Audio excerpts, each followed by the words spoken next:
CRISPR, which stands for Clustered Regularly Interspaced Short Palindromic Repeats, is one of the newest and essentially the most efficient genome editing technology that has been discovered in the world.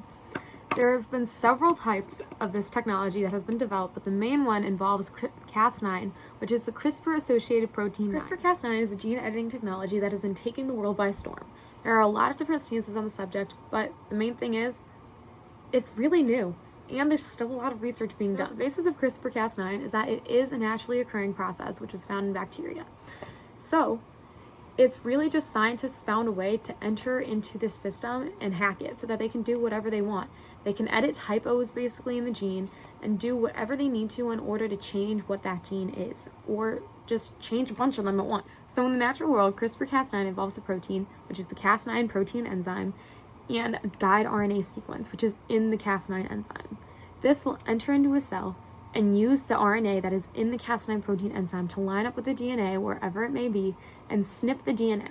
What this basically does in bacteria is it creates copies of viral DNA that has entered the cell so that the cell can hold these and use it to attack the viral DNA if it ever comes back. It's kind of like how your body defends against viruses that you've already had. So if you have the flu and you get a different strain of it, but you have a little bit of memory of it, so it's not going to come back as harsh.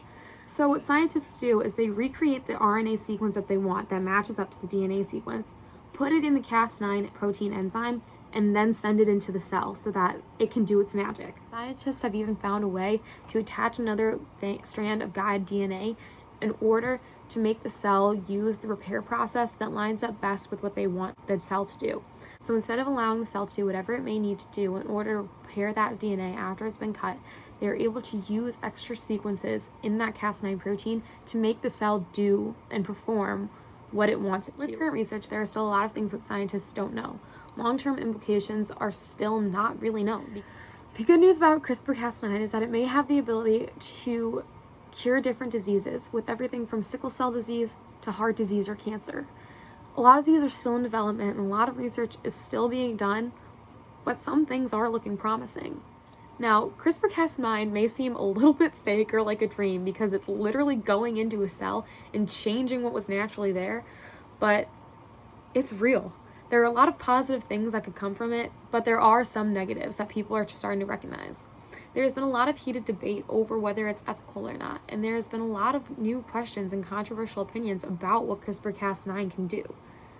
But I'm not here to spark any debate. I'm just here to share the information of CRISPR-Cas9, which is the new genome editing technology that has been taking the scientific world by storm.